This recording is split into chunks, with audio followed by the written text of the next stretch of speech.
Okay, this is a continuation of the lean startup, and we're actually going to do chapter 7. We were going to do 7 and 8. It's just there's a little bit too much meat. So I think we're going to break it down into one chapter and just measure in the lean startup. So, just by way of recap, is that the startup's job is to remember there's two major things: face the brutal facts by measuring truth. Okay, so we always want to remember that. Are we facing reality and are we measuring truth? What's really going on? That's the startup's job. And then the second thing is to devise experiments that move real numbers closer to the ideal. Okay. So we're trying to just keep kind of testing out things to move these numbers more and more to what we would consider kind of the idealistic or optimal circumstance as we try to delight the client. Ultimately, in our particular case, depends on what you're trying to do.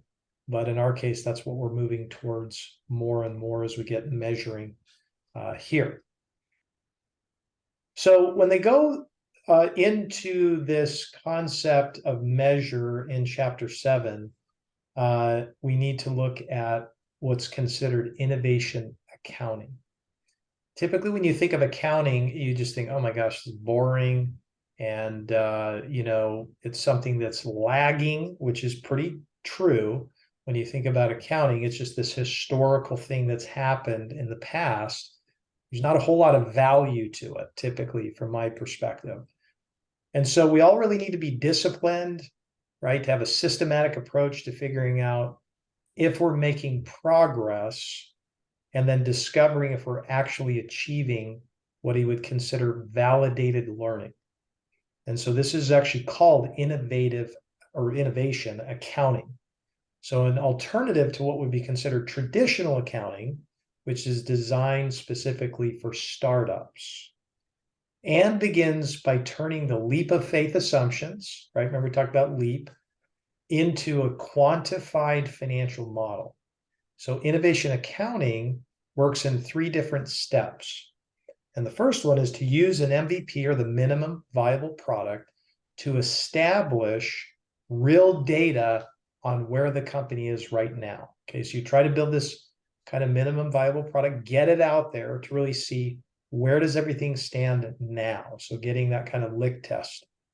Number 2 is startups must attempt to tune the engine from the baseline, okay, to where it is ideal. So you're trying to tune the engine from where it is to the optimal.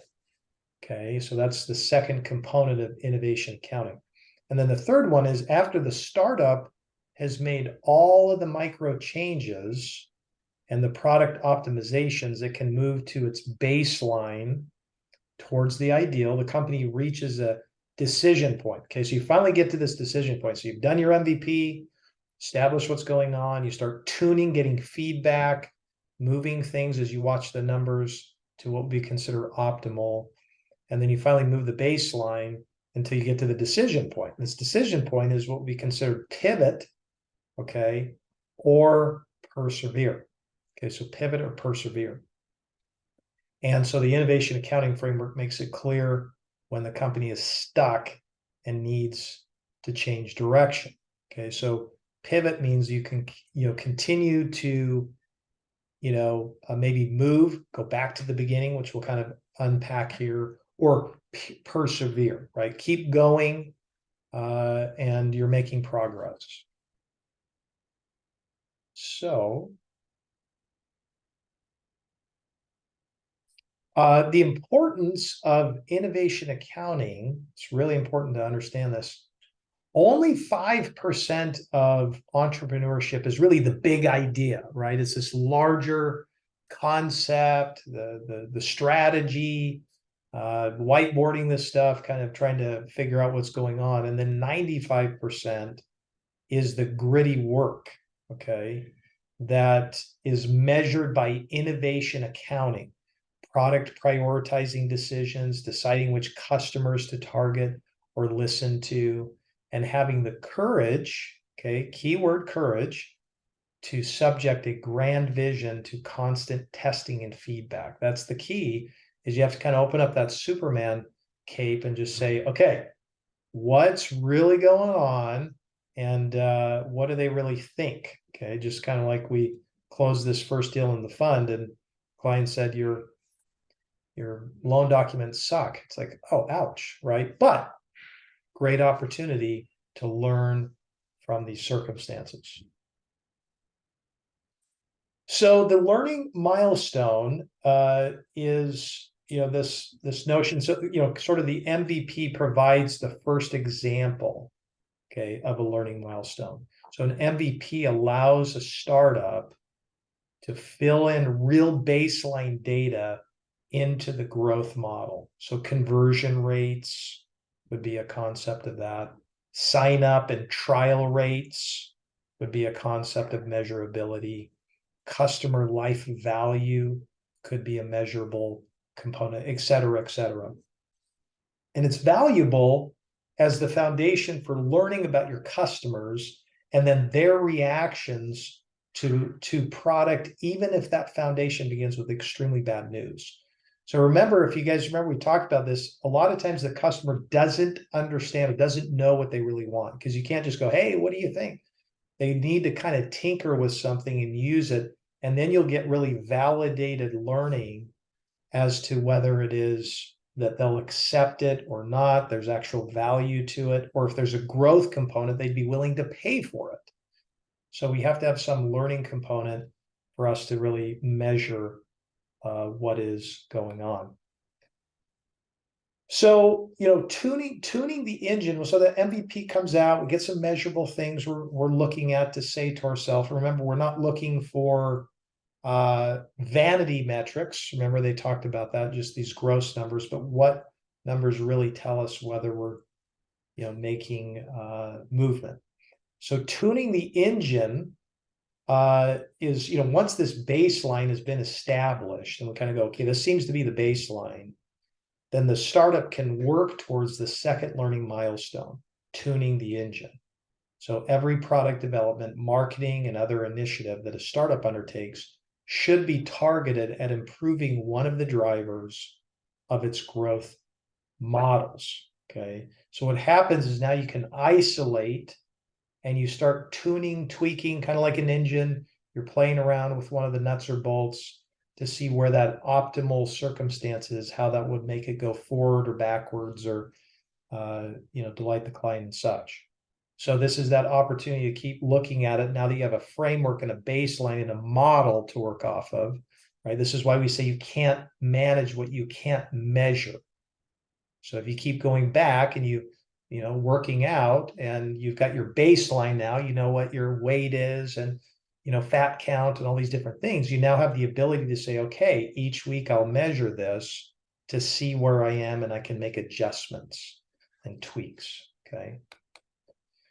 And then, if we're not moving the drivers of the business model, then we're not really making progress. And so that becomes a sure sign that it's time to pivot.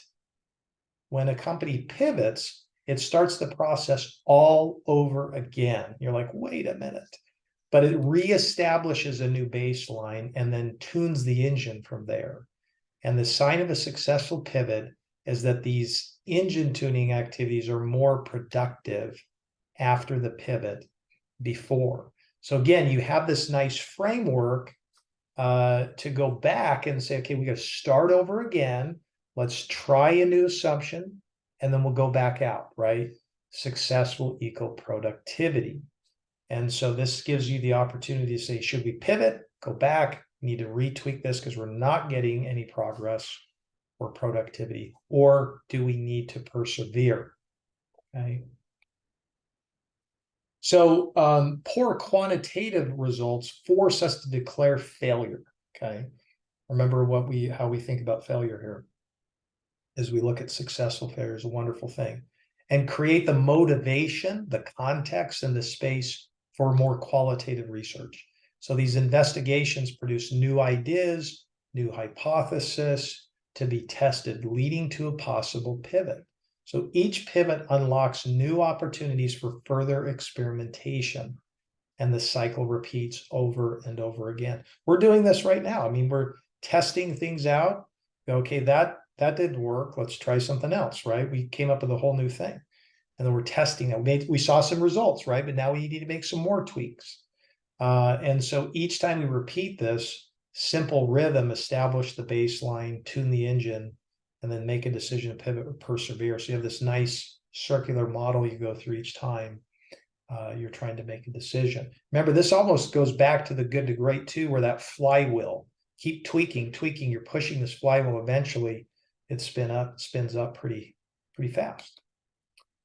So this cohort analysis, this is one of the most important tools for startup analytics. So instead of looking at cumulative totals or gross numbers, such as total revenue, total number of customers, one looks at the performance of each group of customers that comes into contact with the product independently. So each group is called a cohort, okay? So then you can have split tests. Almost always saves tremendous amount of time in the long run by eliminating work that doesn't matter to customers. So it helps the team refine their understanding of what customers want and what they don't want. So you have kind of actionable metrics, clear cause and effect of what's going on, accessible metrics, Farb's right, looking from the standpoint of the customer. So it's just looking from their perspective, what is it they want? And then auditable metrics as data is credible to the employee. So you can go in and look and say, does this really matter? And you're split testing, you have one group compared with the next group, and you're trying two different concepts to see what's really accepted, what makes, something move. Our daughter did this hypothesis test. She had to do scientific study where she had to go out and, see like would the birds eat bird seed that was plain color versus colored, right? So she colored one a certain color, put it out there for a couple of days. Would that make a difference? So again, it's just quantity, like it's either yes or no. If you have enough data to say yes, they will, or no, they won't. Challenge is we had no birds, so the thing just didn't work. But so that's the concept of measure for this chapter. And so now I thought we would move to some questions that we can have here.